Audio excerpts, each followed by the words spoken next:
Well, I am very excited today to be interviewing Tara Hunt, who is a social media luminary. My name is Joanne Kaminski, and I'm the owner of the Tutorpreneur program. And I love being able to connect with people who are specific experts in their area, and this woman has proven time and time again to be a true expert when it comes to social media. She's in fact a pioneer of the online and social media marketing world. She even wrote a book about social media before social media was even a word. She wrote the book Woofy Factor. She's spoken all over the world on the subject of social media strategy and content, and I've invited her here today to be able to talk about social media, what it is for her, how we can use it to increase our online tutoring businesses, along with how we can create those strong customer relationships to be able to spread word about our businesses like wildfire. So without further ado, I'd like to introduce you to Tara Hunt. Hi, thanks for having me, Joanne. You are welcome. I'm so glad that you are here. I hear that you are in Toronto, correct? I am in Toronto. And it's okay. The weather's okay there today? Yeah, it's crisp, but yeah, we still haven't had any sort of massive snow or super sub-zero temperatures yet. Knock on wood. Yeah, here in Wisconsin, I think they're about to be coming, so we're not ready, but never are. So tell us a little bit about yourself and the journey that you've gone on with social media. You have a very interesting story, and I'd love to have you share that with our listeners today. Yeah, thank you.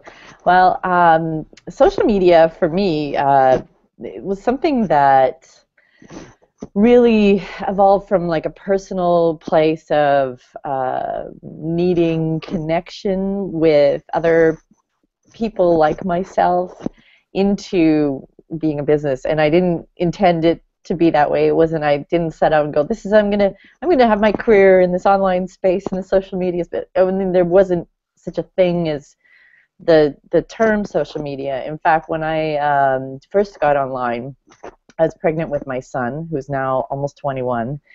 So that was over 21 years ago, and I was introduced to IRC and like Usenet groups and a bunch of different other like forums online, and by like a husband of a friend who was telling me all the weird and wonderful things you can learn through these communities of people from around the world who have similar interests. I was always really interested in computers, and I had got myself a connection 14.4 baud modem, and so he introduced me to all this different stuff, and I really got into it, and it helped me. Helped teach me early HTML, and I got all sorts of fantastic connections in the early days when I was raising a child at a young age. I was 20 and did not know what I was doing. There were plenty of parents, mothers and fathers online that were giving me tips. Then when I went to university and I was doing a lot of research, I got like tons of research tips from these different forums, and as it grew, I would discover new tools like I don't know if you remember GeoCities. I had a huge GeoCities. It was part of a bunch of rings, and then I had like a ring that I started as well on etiquette and throwing dinner parties, which is kind of weird. Anyways, so I was doing all this stuff in early days and got into blogging fairly early. Mostly originally, I had started a blog, but I think I had one post for like 2 years because I was in that place where a lot of people get into where they're like, well, nobody's really interested in what I have to say about anything. So mostly I read a lot of people's stuff, and as I started doing that, I got really way more comfortable with putting my own work online and getting feedback and growing relationships that way. And I was working with HR organization here in Toronto back then, and trying to get them to put even just comments on their articles that they were posting, and start a wiki where people could share HR, like create sort of an HR resource database. They thought I was crazy, but I ended up getting headhunted of sorts down to a startup in the Bay Area. At the time, it was sort of nameless, and moved down there, but it was a really cool concept. They would take your photos and find all the faces in your photos and then help you auto-tag those photos so that you could organize them. Kind of like what Facebook does today with the face recognition stuff that you tag people in, but it would do it automatically for you. Kind of like in Picasa. Yeah, exactly. In fact, this was sort of pre-Picasa. Like, Picasa had already been acquired by Google, but they didn't have the face recognition yet. And looking back, Google was really interested in buying this company to merge it with Picasa at the time to integrate that technology. Google did eventually buy the company, but they bought it to run the Google product search. But either way, I was hired based on the fact that this company had, a little bit of funding, but they wanted to go about their marketing in this very only online, only through this these social networks, the Web 2.0 community marketing sort of stuff, and the CEO was quite a visionary. Like, he really let me just experiment a lot, and it all worked out really well, because within 6 months of us working behind the scenes and doing my thing, whatever that was, I really didn't have a formula for anything. We launched, and we had over 1 million photos uploaded within 24 hours and 20,000 registered users.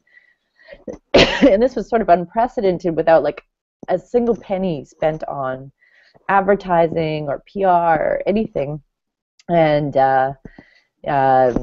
all of a sudden, people were like, "Hey, who's this Tara Hunt woman, and how did she do that?" And people wanted to hire me. They wanted to interview me. They wanted me to come speak at their conferences. That was this stuff that I had never done. And next thing I know, my career was really launched, and a lot of people wanted to replicate what I had done. So they wanted to know what my secret sauce is, and I was like, wow, now I have to figure out what I did, because I just did a lot of. I think what you talk about is just connecting individually with people, like one-on-one. I did a lot of that. I would notice that people were interested in photography, or because that's what we were doing was, we would take large photo sets and help you auto tag. People were interested in photography, or they were using Flickr at the time and had tons and tons of photos of family and friends up, and I'd go to every sort of photography meetup and all these different tech events and hang out with the early adopters, that sort of thing. And it was just like one-on-one conversations. And it wasn't me trying to sell them this idea that about what we were doing, but mostly I was asking for their feedback and, is this useful? And also deeply interested in what they were doing and what would help change their workflows and improve their lives as somebody who's really interested in photography. And it worked. And then I had to decode it because people wanted me to talk about it and that sort of thing. So that was really the early days of my career. I mean, I didn't set out to be some sort of like social media expert or anything. I just saw the web as this amazing platform for connecting with other people, and it provided a great insight into your customers or potential customers' hopes and dreams and fears and problems that you could actually tap into and help them achieve and overcome. Mm-hmm. And I kept talking about that more than anything in my early days. Eventually, I figured out that there were sort of underlying principles to how you act in this space that would make you more successful than if you didn't act that way. Mm-hmm. Yeah. Is that how your idea for the book Woofy Factor came in? Yeah, well, it's funny. So because I was talking at a lot of these conferences and they were asking me to decode what had led to the success of RIA at the time. It turned into like.com and now it's Google product search. And I was working with some other companies that they were asking sort of the same thing. How do you do it? How can we do it on our side without hiring you? Because first of all, I'm not scalable, and number two, they had marketing people that just wanted to do a good job. I started to look a little bit closer, and that's when I started decoding it, I started to realize that there was a pattern in the way that we grow relationships and exchange value online versus the way that traditional marketing was, right? Traditional marketing is like yell as loud as you can in as many places as you can and get discovered by a whole bunch of people, because in that funnel, right, you have the funnel that if you reach like 100 people, 10 of them might actually hear, and then one of them might actually bite and buy, right? So that was sort of the old marketing principle. But in this new stadium, I guess, there was this ability to, from you and me to connect. And although I wasn't talking to 100 people, the one-on-one conversation that I was having was more meaningful. And you would walk away from that conversation with a better understanding of how I can help you and you can help me. And we would have a relationship started, and you would meet somebody else and then say, oh yeah, I was just talking to Tara over there, and she's doing this really cool thing. And they'd be like, oh really? And they would check it out, and I'd get to meet them, and then they would talk, and you guys would keep talking to people. And so the funnel was sort of flipped around in that way, that I talked to one person, and then it actually made its way out to that 100 people, and the relationships were a lot stronger. And I thought, if these relationships online and this new way of marketing works in this sort of flipped fashion, then what else has been flipped by the web? And then I came across this book by Cory Doctorow called Down and Out in the Magic Kingdom, which he talks about this idea of woofy, and it's about the future, where all good sci-fi novels take place. And in the future, there's no such thing as money. Instead, there's this thing called woofy, and it's a currency that you gain by being a nice person, like people liking you, or doing something notable. So you write a symphony and people love it, then you get woofy points, and then you gain this currency mostly by giving something away. By doing something good for the world, you get richer. And in old currency ideas in economics, when you spend money, the money is gone. It's finite, right? But it's different with woofy. Instead, the more you give away, the more you get back. So there's a whole bunch of things, a whole bunch of ways that we interact as human beings. And this isn't new. This is like how cultures have interacted, how people's relationships have interacted, how the old markets used to grow was by these relationships. But then this mass market idea comes into play and flips it on it. So we're going kind of almost back to the origins. So that's where I just started to see all these different patterns. And when I was thinking about how I had been successful with like.com, and then with some of the clients that I was working with, it all came, the 5 principles of woofy sort of all lined up, like stop talking, start listening. It's become part of the customer community, like so that you really understand your customer, and then you understand them, what you need to build, what you need to do in order to really improve their lives and make them happy. So then you create better products, and then because you're in a human situation, a lot of companies, a lot of marketing plans, business plans and stuff overplan at the beginning, and they don't give a lot of room for opportunities to arise along the way. So there was this term that we used, this sort of mantra we used along the way that we tell our clients is like, embrace the chaos. No, you don't want a big marketing plan up front. What you want is insight, and then you want to be everywhere, pardon me, that you possibly can in order to recognize opportunities. And you see this over and over again over time. Like, people like to use the Oreo blackout idea from last year's Super Bowl. Okay. When they had the big blackout, Uh-huh. and then Oreo was like, you can still dunk in the dark.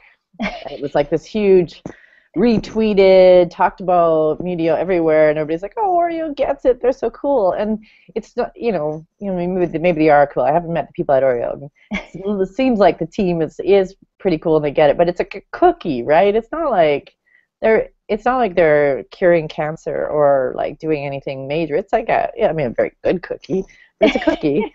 But they do get it, and they get it because that's what they do. Is their team is, they don't just like pre-schedule a bunch of stuff and walk away and throw a bunch of advertising money hoping that somebody's going to notice. They actually pay attention. They listen to their audience. They hang out in these situations, as part of the community, so they know what's going on, and they can quickly on the fly then be very up to date and in the know, and show that they are up to date and in the know and cool and responsive. So the whole embrace the chaos thing was like the fourth principle. And then the fifth one, which is something I think that still needs to be developed a lot more. It was my favorite chapter, but it was a really hard chapter to write because it's so nuanced, is the idea of this of like being giving back to the world more than you get from it, and coming from a place that you know who you are, you know what you stand for something. That whole saying, if you don't stand for something, you'll fall for anything, right? Like a lot of companies, you look at them and you're like, oh wow, they're cool. They have a cool. This is like another sort of nuanced term. They have something. There's something about them. Like there's something about that product, like moleskin, right? This book. There's something about this pad of paper that has something that a regular old notebook doesn't have. What is that? And I think a lot of it is like what a friend of mine defines as onlyness, is knowing who you are and being, coming from that place rather than trying to be something else, trying to follow a formula or replicate some other success, or like everybody wants to be the next Apple or Steve Jobs, but very few people like actually create a space of their own, right? So yeah, so that fifth chapter, like the fifth principle, is still very like nebulous in a lot of ways, but it's my favorite one, and I think there's a lot still to be written and fleshed out on that one. Yeah, that's where you get to let your personality shine. Yeah, exactly. Yeah, I find that just being true to who you are and allowing people to be able to see that when you're in the online world, through using social media like videos and YouTube and writing on a blog, that people get to really see who you are and fall in love with who you are before they even start deciding that they want to work with you. Yeah, absolutely. Absolutely. And, it's something that um, I've never been really a formally trained writer. I wrote lots of papers in university. I used to write tons of short stories growing up. I love writing. I've always loved writing. But um, I've been told I have a very distinct writing style, a very distinct voice that people, when they read my writing, they actually can hear me, hear my voice in it. And that it was, I think, if I had been trained, if I had have followed some sort of rules and grammar principles, and this is the way the story arc is supposed to go, and all this different stuff that they try to teach you to become a better writer, I would lose that. I would have lost that. And in fact, as I get older, and as I read other people's work, and I'm like, oh, that's so good, that's such good writing, I'll try to emulate it, and my writing will become hard. It's harder for me to actually find my voice. And for me, it's better just to sort of let that go and say, that's that person's writing, that's that person's book, and I need to just speak from a place that's real and authentic. Mm-hmm. Yeah. I find too that that's what people are really looking for online, is they're looking for people who are real and people who are authentic. They're not looking for people who operate like a machine or are cold or any of that. They're looking for people with that personality that can, that, like I said, personality that can just shine through. And with that, when you can be that authentic self that you are, people are just begging to work with you. Yeah, well, I mean, the hard part of that is and I've gotten this question before, is what if my authentic self is really boring? People have said that to me, and I was like, well, nobody's authentic self is boring. Some people are bigger personalities than others. I remember the first time I met Gary Vaynerchuk. You probably know who that is, Gary V. He came up to me after a talk that I did in London, and as soon as he started talking, I'm like, who is this guy? He's just so out there and outgoing, and just he could be reading off, I don't know, the back of a label of ingredients or something on something, and he would be interesting because he's just really a big personality. So some people have that just naturally, and they're really lucky. And some people are more shy and less outgoing. But I think we all have our mediums, right? So Gary is he's he's great on video, right? Because he's so animated. I've been trying to do lots of YouTube videos to get more comfortable in the medium, but it's still such a struggle for me because I'm a writer. I feel comfortable at the keyboard or at holding a pen and writing. So my medium is definitely writing. I'm trying to get myself more comfortable with the video medium. I'll find my legs there at some point. Some people are really great on podcasts, right? So they'll, and in fact, I've been listening to more and more podcasts, and even if the content's really interesting, some people, when they deliver it, it doesn't work for them, where I can see that writing they would be really good at, but maybe not so much in the podcast, Right. Other people, can illustrate things really well. We all have a medium in which we can express ourselves, and once we find that medium, that's awesome, right? That's yeah. That's the best. Absolutely. And then you attract then who your ideal client then is going to be for you. Yeah. So what are some of the ways, with the way that social media goes, what are some ways that we can increase our customer satisfaction online, and the different tools that we can use to be able to do that as online tutors?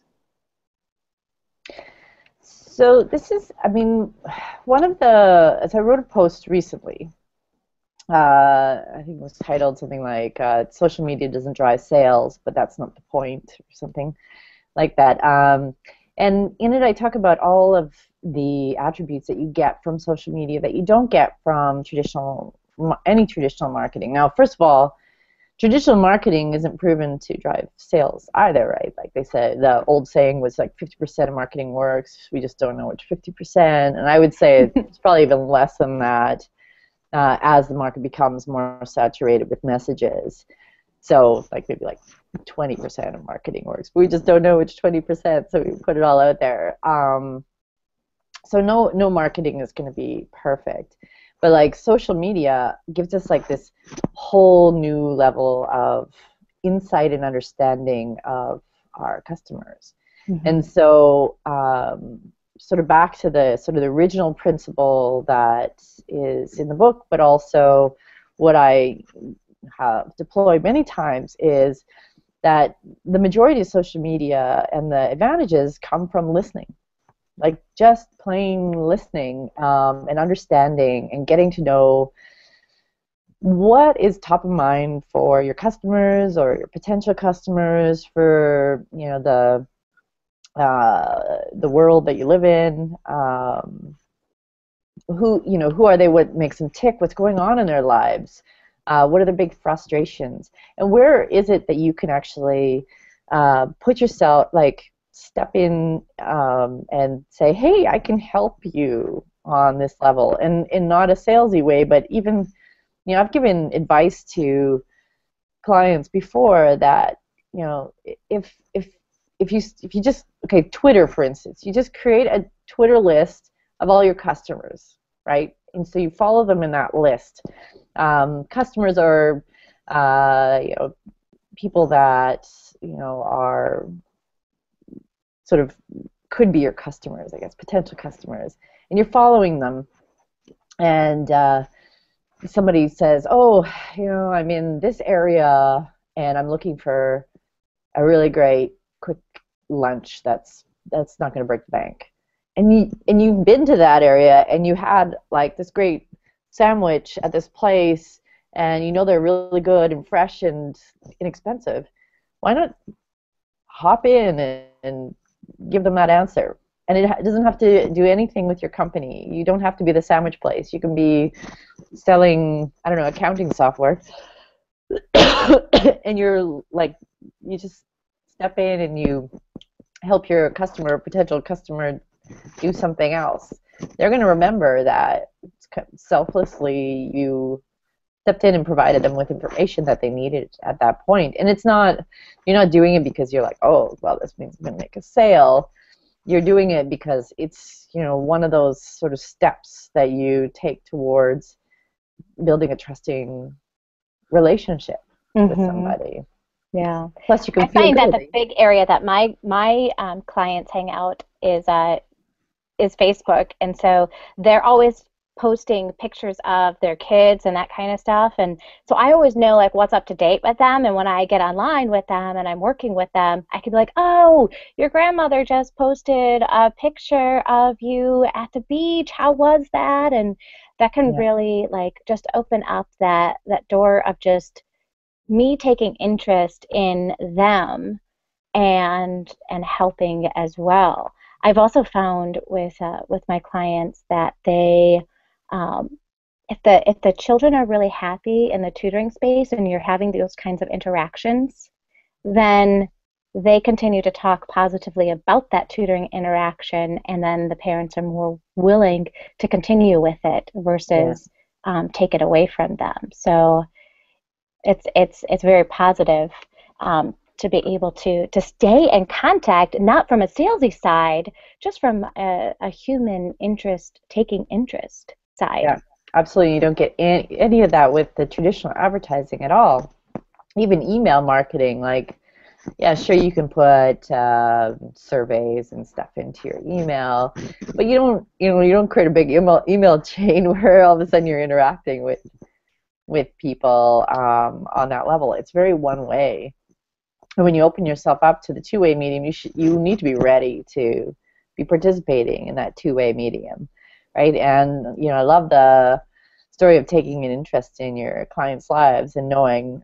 I actually presented at a realtors conference a bunch of years ago, and they hated me, and I was so sad because I think I gave them the best advice ever, but I think they wanted like some sort of, maybe when they wanted some sort of formula, but I was basically like, my thing was, listen, every realtor specializes in a certain type of client or area of town or type of property, right? So you can start to find those people that may need your services at some point, or that you can start to understand who that person is, build a bit of persona around that client type that you're looking at. So if you're dealing with if you have like a suburban divisions in, I don't know, Orange County, right?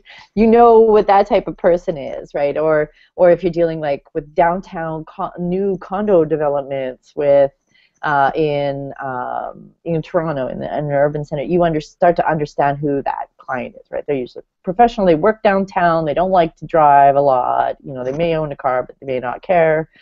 Probably don't have kids yet. That sort of this, you can start to, they like to go, the foodies maybe, they go, like, they, blah, blah. So you start to get this sort of idea of them, and you can, with that, you can get more information and really get to know them, so that when they do come to you, instantly, I've got the perfect place for you, because I know who you are.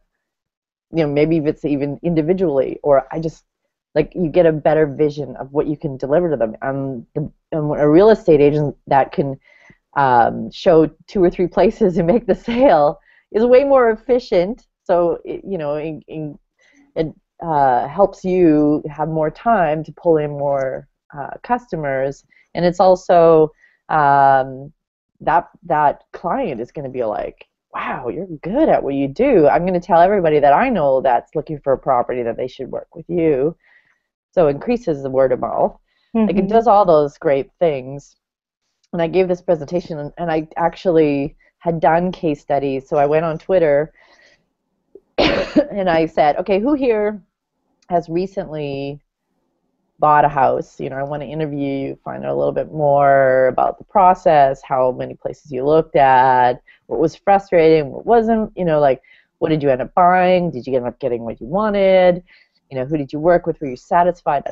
So I did these interviews, I think, with 10 people from various different parts of the country who were looking for very different, like, properties, who had different needs. And I presented these case studies on, like, what they look for in a listing and their frustrations with working with the real estate, and then I showed how various different social media tools could be used to, like, make that process a lot more efficient, but also give them more of a wow factor for each of the customers. And I thought the presentation was awesome, but it didn't go over very well. And I think that's because a lot of people have this weird notion that social media is just another marketing, advertising tool, another medium to get their message out on. And they forget that it's actually like a two-way, awesome medium that has so much more going for it than just another place for you to push a message through. Yeah, it can be really annoying, can't it, when you go online and you see people, like, you don't even know them, they ask for a connection with you, and then they tell you that they're in real estate. Yeah. And you're like, hi, nice to meet you. It's a very odd experience overall for the people that are involved. It kind of gives an icky feeling versus, wow, this is a really cool person. I want to do business with them. Yeah, absolutely, absolutely. And well, I mean, we worked to find our place in Toronto. We worked with a realtor here in Toronto that doesn't use social media because he doesn't, like, he had the wrong impression of it. His impression was that, because he's like, oh no, I like to work really one-on-one and be very personalized and specialized in my service. I was like, that's the perfect reason to use social media. And Mhm. the way he had heard about it through the grapevine of fellow realtors was they were using it to post listings and throw advertising behind it and push out this, the one-way messages. Mhm. And when I described what he could be doing, he got really excited about it. So, Yeah. It can also be a great place to get customer testimonials as well, and get them spreading the word of mouth about what it is that you do by connecting with your current clients that you're working with online. What's been your experience with that? and we talked about before we started broadcasting, I hate tooting my own horn. It's like one of the things that I'm really bad at, and always feel really uncomfortable about. So asking for testimonials or, that sort of thing is hard for me. I find tools like LinkedIn. I don't know if that works very well for tutors. I can imagine that there's a growing student population there doing more education stuff. Um, but LinkedIn is a really great way to do it because you link into your client, and then when they're at their happiest, that's when you be like, oh, hey, here I can use this little button to send you a request for a recommendation. So those are really good. But also I find, it's really helpful, the more organic it looks, the less requested, the more organic it looks, the better. And if you just, I've had it before where there's two sides. So I'll have used a service or I'm happy with a service, and at that point I want to tell other people. Mhm. So here's a example. I was staying at a hotel, and they went above and beyond. I had gone somewhere, and my appointment was going too long, and I needed to get changed for the wedding I was supposed to go to later. And I called the hotel. Can't remember what I called them to ask. Oh, I called them to ask if uh, how much it would cost or something for them to go into my room and grab these shoes that I needed, and send them to me, and where I was at. And they were like, oh, no problem. Their bellhop got in the hotel vehicle and drove them to me, no charge at all, that sort of Hmm. thing. They did all sorts of things like that. Like, they're really cool. And so at the end of the trip, they were like, "Oh, how was everything?" And I was like, "You guys really just impressed me by going above and beyond, and you didn't have to bring me my shoes. You know, I would have paid for the cab, that sort of thing." And they were like, "No problem, no problem." But if you want to tell people, like, if you want to somehow repay that and tell people how much you enjoyed the experience, and they had a little card with their Travelocity URL on it, Mhm. or not Travelocity, TripAdvisor URL on it, and they were like, those recommendations go really far for getting us more bookings. And of course, I was like more than happy Yep. to do that because I was really happy at the time, and I was like, for sure. Yep. And I think I even just opened up my laptop in the lobby and got on the Wi-Fi and put a Yep. big recommendation there right then and there. But then I've had other emails from other companies that, whether I had a good experience, a meh experience, or a bad experience, it doesn't matter. They send me like all these links to recommend them on things, and they'll sometimes even bribe me. Like, oh, if you do that, we'll send you a 10% off your next visit, sort of thing. And even if I was incentivized for that 10%, that recommendation is not going to be nearly as heartfelt as the one that I would give to the. So first of all, the lesson here is, first of all, it comes down to the customer service in the first place, right? Right. Like, Right.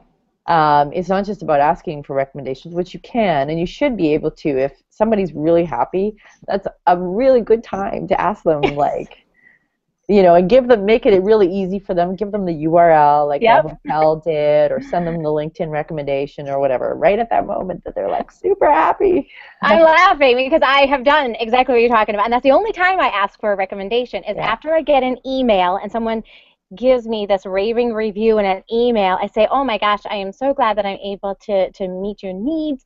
Would you be willing to write a recommendation on LinkedIn?